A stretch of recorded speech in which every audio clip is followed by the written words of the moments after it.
Alright, fans, so after reflecting a little bit on Scarefest, we're on our way home. I have to think about what my favorite part was, because Evan just asked me. So, let's see. I had a really fan moment. I felt like a fan when I met Cary Elwes, because Texas Chainsaw Massacre 2 is such an amazing film for me. It's an important film. It's important, I mean, Yes. and it's overlooked so frequently as an important slasher, because so much of the lore of Leatherface comes from that film. Like, the way we look at Leatherface as a slasher doesn't just come from the first movie. It goes from the first two, really. Leatherface 3 was a little bit behind that, I think, but as far as, like, the real behavior of Leatherface, you get so much of that from Texas Chainsaw 2 that you don't get in the first one, because in the first one he's just kind of like this little impish kind of idiot that runs around. He has more life to him in Texas Chainsaw 2, and He actually does. You know,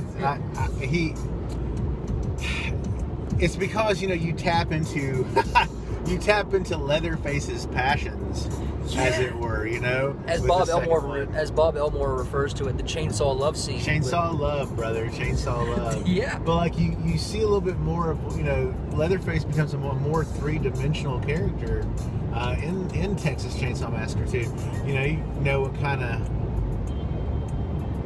turns his crank a little bit. You know. Well, you also see that he does not necessarily always think bad. He has the capability to make a good decision not to kill this girl. Which I think is it's arguable then that you could really pit the interpretation of Leatherface from TCM1 against TCM2. Because yes, in TCM1 he's just a relentless, he doesn't stop killer. They added, you know, some more dimension to Leatherface's character. He was protecting his home, though. He was acting That's on a good point. Why are people coming into my house? Yeah. Like, and he's kind of retarded. It's like a bear. It's like when you go into a bear's den, you know, or like wolves or whatever, they'll, like, you know, fight to protect within a certain square radius, you know, their territory. But you know, in TCM2, like, you know, they're kind of the Sawyers. They've come in on the lam for a little bit, you know. Yeah. So even though there's a legitimate side of them that's out there in the public, like with Drayden Sawyer and everything, and his like catering business. Well, he's been socialized a little bit too. I mean, like you said, with the business. The business in the first movie, you've just got this kind of little shithole shack on the side of the road. Now they've kind of went underground with TCM2, and they've got the meat factory, really, a smokehouse, underground. And Drayden Sawyer is actually going out in his truck and marketing their product. I don't know how this turned into a TCM2 review again. Just trying to tell you why. It's just so cool. Yeah. All of them together. I mean, we met Bill Moseley before, but when you get him around. Bill Moseley was in 2 camps this weekend too. That was awesome. Yeah. He was with his TCM2 crew, Carolyn Williams and Bob Elmore, but he was also with Sid Haig and Robert Muse. Robert Muse, John, Rufus in House of 1,000 Corpses. And the panels for both of those, TCM2, rocking, man. Yeah, TCM2 and House of 1,000 Corpses. You got a lot of insight. They got into the role and the characters a little bit, and it was really cool. Yeah. But also meeting 2 Michael Myers. You know, Tommy Lee Wallace put the mask on the first time in parts of the movie. He made the mask. That's so awesome to meet that. Yeah, I mean, really, as far as like favorite things this weekend, I don't know if I said it earlier, but like really meeting Dick Warlock and Tommy Lee Wallace, that was amazing. Like that really made the weekend for me. I mean, it really did. Like, I loved meeting Carolyn Williams and Bob Elmore. Legends. Yeah, but like I said, just seeing all these people that we've done reviews for and everything else, it was really cool. Well, you know, I think the thing about Carolyn Williams, I had like that giddy moment. I was like, oh, it's another Scream Queen. Yeah. You know, she was on our top Scream Queen list. Yeah. So. And there's another thing I want to mention too about like meeting Dick Warlock, Michael Myers from Halloween 2. He's so kind. Such a kind man. Like, you know, and I'm just gonna go ahead and say it. Like, me and Sam, basically every year we do Scarefest. We usually go around and we tell people, hey, thanks again for coming here. You know, it was great seeing you this weekend, great meeting you, etc.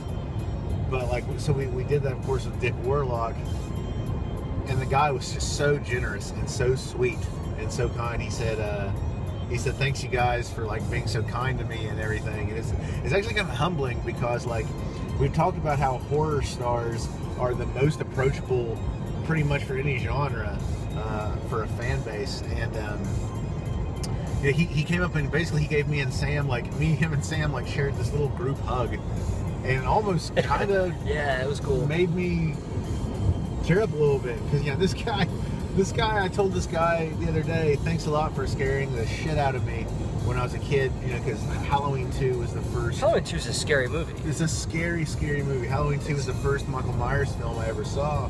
And as Dick Warlock, that's a sweet man who like embraced us and hugged us on our way out of Scarefest. It's Scarefest, from meeting these people, just the memories you make, they really just don't come with a price tag. You can buy a ticket and a wristband or whatever to get into events, and you can get people to sign autographs and everything else, but just nothing beats just some of those memories that you helped create and make. Really, that's about it. That's I don't think I could top that. I gotta say another thing for me is more of a justice kind of thing. Cary Elwes was a jerk all weekend. Okay, he had this little sectioned off area where nobody could see him from the outside, and you had to go in this little tent of debauchery to go see him, pretty much, where he asked for hair gel to fix his hair and stuff. I don't know if there was debauchery going on there. That's not really fair. But yeah, in the middle of taking a picture with one of our friends, he was like, "Oh no, stop! We have to get hair gel and all this stuff." And he's like, "Hold the camera higher, don't take a picture of me low." And yeah, he was telling her like, he's like, "I need my hair gel. I need my hair gel. I can't. Let's take a picture from this angle." But like, okay, I'll just go ahead. I wasn't really gonna tell him. There's a friend I worked with. There's a friend I work with named Amber, and she loves Robin Hood Men in Tights. So she got this. She knew I was going to this, and she got this Robin Hood Men in Tights original theatrical one sheet for me to get Cary Elwes to sign.